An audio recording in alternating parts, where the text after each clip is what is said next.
Hello friend, आपके अपने YouTube channel SK study point पर आज आप लोगों का पुनः स्वागत करते हैं। तो जैसा कि कल हमने जो है था वो गिलफोर्ड के सिद्धांत के बारे में पढ़ा था, गिलफोर्ड का बुद्धि संरचना सिद्धांत, और उससे पहले थर्स्टन का समूह कारक सिद्धांत पढ़ा था बुद्धि का। तो हमारा टॉपिक जो है पर डे आगे बढ़ता हुआ जा रहा है। तो आज हम जो है हार्वर्ड गार्डनर का बहुबुद्धि सिद्धांत के बारे में पढ़ने वाले हैं। हार्वर्ड गार्डनर जो थे उन्होंने उनकी एक पुस्तक थी फ्रेम ऑफ द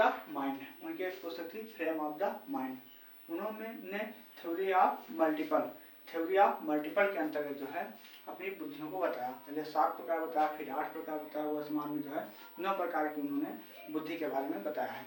तो आज हम जो है उसी के बारे में पढ़ने वाले हैं, जो लगभग यूपीटेट और सीटेट में सर्वाधिक पूछा जाता है।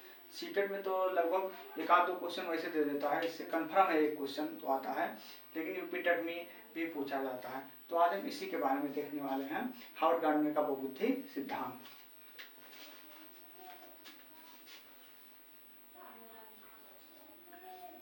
हार्वर्ड गार्डनर का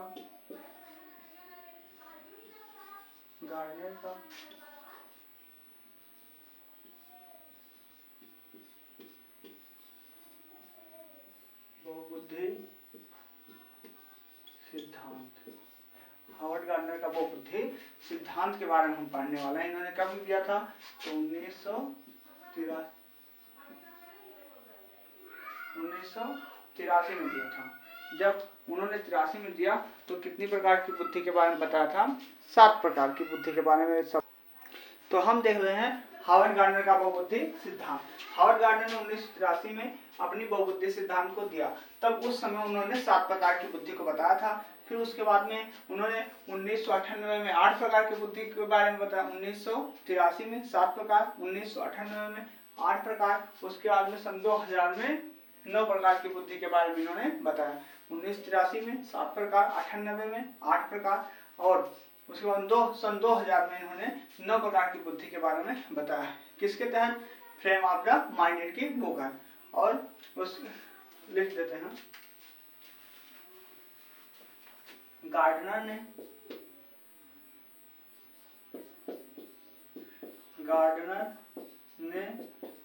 अपनी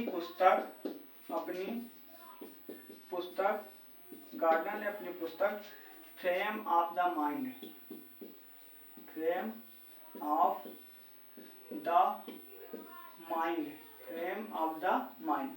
गार्डनर ने अपनी पुस्तक फ्रेम ऑफ द माइंड, इनकी पुस्तक का क्या नाम है? फ्रेम ऑफ द माइंड के तहत एक किए थे थ्योरी ऑफ मल्टीपल इंटेलिजेंस के तहत पुस्तक में थ्योरी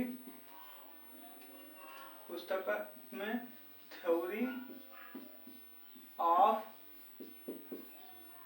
मल्टीपल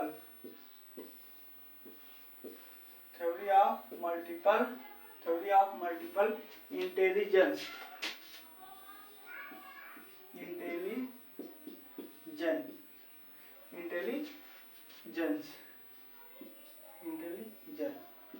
के अंतर्गत इन्होंने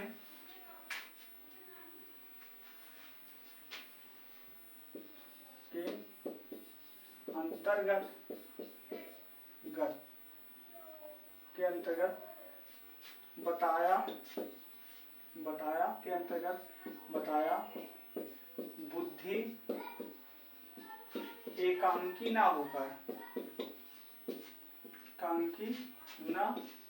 होकर बुद्धि जो है एकांकी ना होकर जो है बहुकारकीय होती है।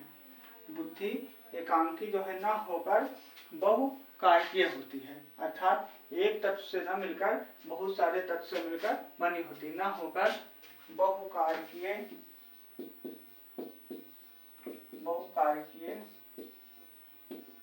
होती है।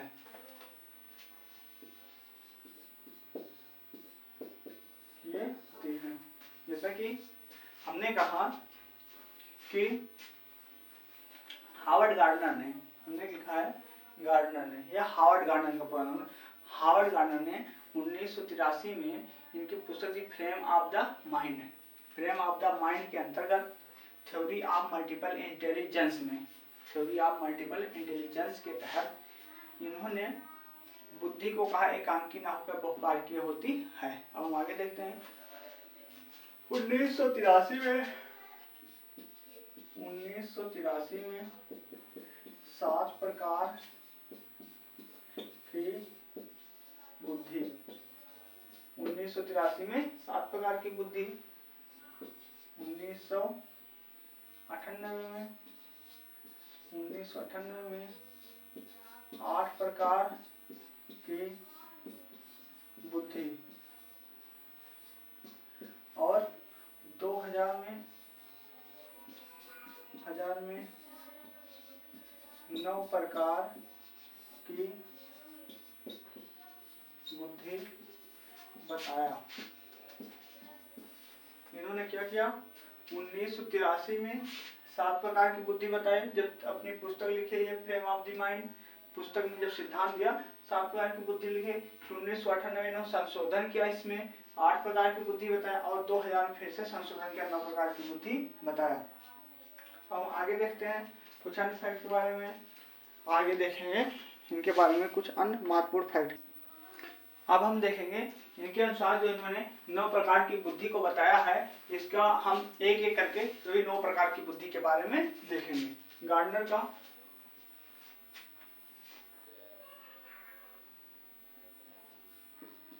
हावर्ड गार्डनर का बुद्धि के 9 प्रकार के बारे में हम जानेंगे। इन्होंने कौन कौन सी बुद्धि के 9 प्रकार बताए हैं। तो पहले इन्होंने बताया भाषाई या शाब्दिक बुद्धि, भाषाई या शाब्दिक बुद्धि नंबर 1 हो जाएगा। भाषाई या फिर शाब्दिक बुद्धि, पहला हो जाएगा भाषाई या शाब्दिक बुद्धि। तो यह बुद्धि उन लोगों में होती है, भाषाई शाब्दिक, जो लोग अत्यधिक पढ़े लिखे होते हैं, जो अत्यधिक शिक्षित होते हैं, शब्द प्रवाह की क्षमता होती है। जैसे हम कहें तो एक वकील हो जाएगा, एक साहित्यकार हो जाएगा, निबंधकार हो जाएगा और कवि हो जाएगा। इन लोगों में जो है भाषाई या शाब्दिक बुद्धि होती है। हम लिखते हैं कवि, कवि, लेखक, वकील, कवि में होती है, लेखक में होती है, वकील में होती है, साहित्यकार,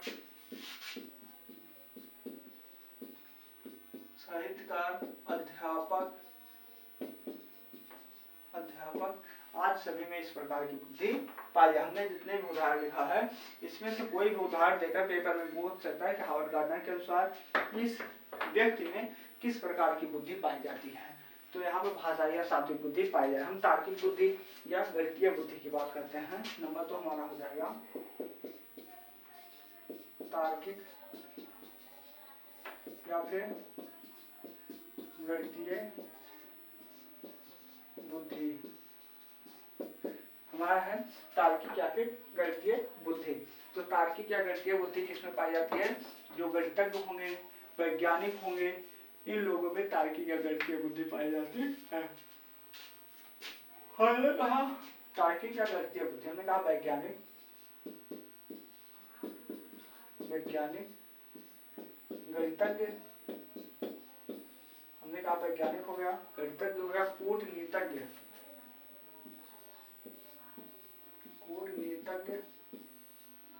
आदि में इस प्रकार की बुद्धि पाई जाती है। हमारा अगला होगा, हम तीसरी बुद्धि के बारे में जानेंगे, संगीतात्मक बुद्धि।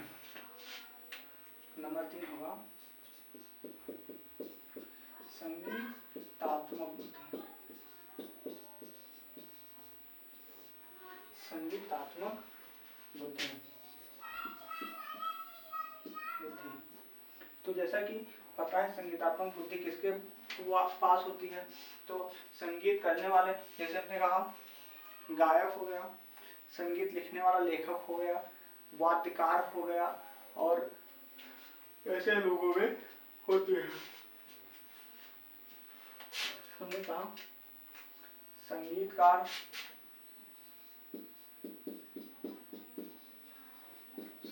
संगीतकार,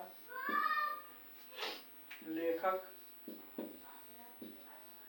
जो संगीत को लिखता है लेखक उसमें भी होगा, और संगीतकार, और उसके बाद में संगीतात्मक बुद्धि, जो लोग गाना गाते हैं जैसे हमने कहा गायक, और जो वाद्य यंत्र बजाते हैं उन लोगों की संगीतात्मक बुद्धि होगी। हम चौथा पॉइंट देखते हैं, क्या हमारा चौथा पॉइंट, स्थानिक बुद्धि। हमारा चौथा पॉइंट है स्थानिक बुद्धि। स्थानिक बुद्धि, स्थानिक बुद्धि है हमारा। तो स्थानिक बुद्धि किन लोगों में पाई जाती है, जैसे इंजीनियर हो गए। स्थानिक बुद्धि किसमें पाई जाती है, जैसे हमारे इंजीनियर हो गए, डॉक्टर हो गए, इंजीनियर हमारे डॉक्टर, मूर्तिकार, चित्रकार, सर्वेक्षक, इंजीनियर, डॉक्टर, मूर्तिकार, चित्रकार और सर्वेक्षक, तो इन लोगों में जो है स्थानिक बुद्धि पाई जाती है। जैसे हमने कहा इंजीनियर, मूर्तिकार,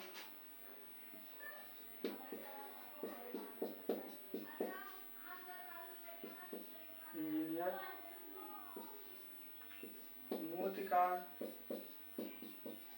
मूर्तिकार हो गया, सर्वेक्षक हो गया, छक हो गया, इन लोगों में जो होता है स्थानिक बुद्धि पाई जाती है। हमारा अगला है शारीरिक या फिर गतिक बुद्धि। हमारा अगला है शारीरिक या फिर गतिक बुद्धि। नंबर 5, शारीरिक या फिर गतिक बुद्धि, या फिर गतिक बुद्धि, शारीरिक या फिर गतिक बुद्धि। शारीरिक या फिर गतिक बुद्धि जैसे किसमें होगी, तो हमने कहा एक खिलाड़ी गति कर रहा है या शरीर से इधर उधर दौड़ रहा है, खिलाड़ी हो गया। नर्तक हो गया, जो डांस करते हैं, डांसर हो गया। एक चिकित्सक जो होता है वह अपने हाथों से जो काम करता है वह भी इसमें गतिक बुद्धि में। या फिर कोई लेखक है, अपनी पेन से जो काम कर रहा है, लिख रहा है, वह भी गतिक बुद्धि के अंतर्गत आता है। हमने कहा नृतक, खिलाड़ी, सर्जन, नृत्यक हो गया, खिलाड़ी हो गया, सर्जन हो गया, नृतक, खिलाड़ी, सर्जन आदि लोगों में जो है शारीरिक या गतिक बुद्धि पाई जाती है। हमारा 5 प्रकार हो गया है। अब हम छठवां प्रकार देखेंगे कौन सा है। छठवां प्रकार है अंतर वैयक्तिक बुद्धि। अंतर वैयक्तिक बुद्धि,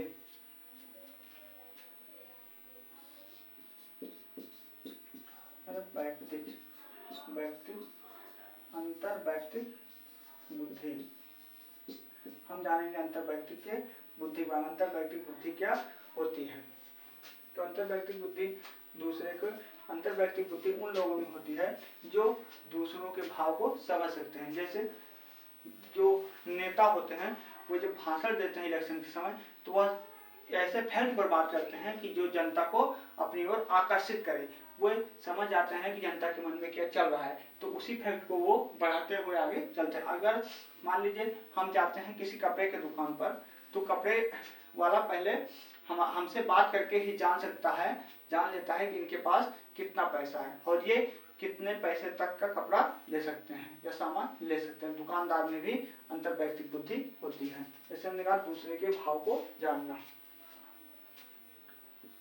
दूसरे के भाव को जानना, दूसरे के भाव को जानना। इसमें कौन कौन सा होगा, हमने कहा इसमें नेता, व्यापारी, दुकानदार, तो इन लोगों में जो है वह अंतर्वैयक्तिक बुद्धि होती है, अर्थात दूसरे के भाव को पढ़ लेते हैं। अब है हमारा अंतरावैयक्तिक। नंबर 4 हो जाएगा अंतरावैयक्तिक। हमारा हो जाएगा अंतरावैयक्तिक, अंतरावैयक्तिक में क्या होता है, अंतरावैयक्तिक बुद्धि। तो अंतरावैयक्तिक बुद्धि जो होती है ऐसे लोगों में होती है जो अपने अंदर की जो भावनाएं होती हैं उनको समझ सकते हैं, उनके अंदर की जो भावनाएं हैं उनको समझते हैं। जैसे संत हो गया, महात्मा हो गया, हमने कहा संत हो गया, महात्मा हो गया, साधु हो गया, संत, महात्मा, साधु आदि में जो है इस प्रकार की अंतरावैयक्तिक बुद्धि आदि में पाई जाती है। अब हम नंबर 8 लिखेंगे, प्राकृतवादी बुद्धि। नंबर 8 लिखेंगे, प्रकृतवादी बुद्धि। प्रकृतवादी बुद्धि के बारे में हम लिखेंगे। नंबर 8 हमारा है प्रकृतवादी बुद्धि। हम नंबर 9 भी डाल रहे हैं।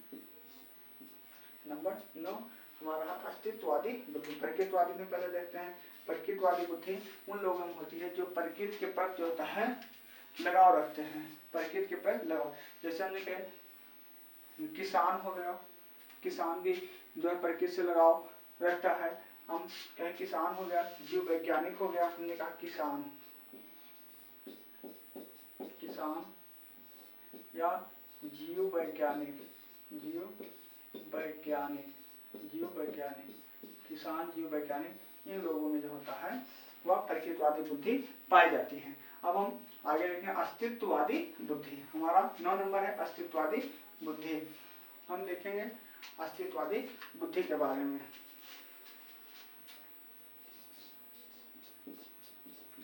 अस्तित्ववादी, अस्तित्ववादी बुद्धि, अस्तित्ववादी बुद्धि के बारे में हम देखेंगे।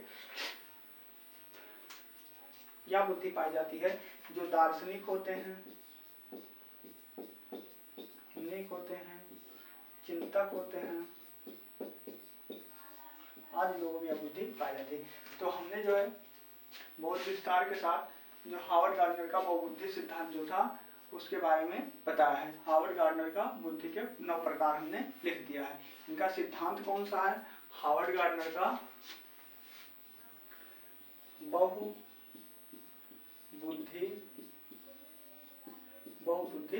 सिद्धांत, इसके बारे में हमने आज विस्तृत रूप से पढ़ा है।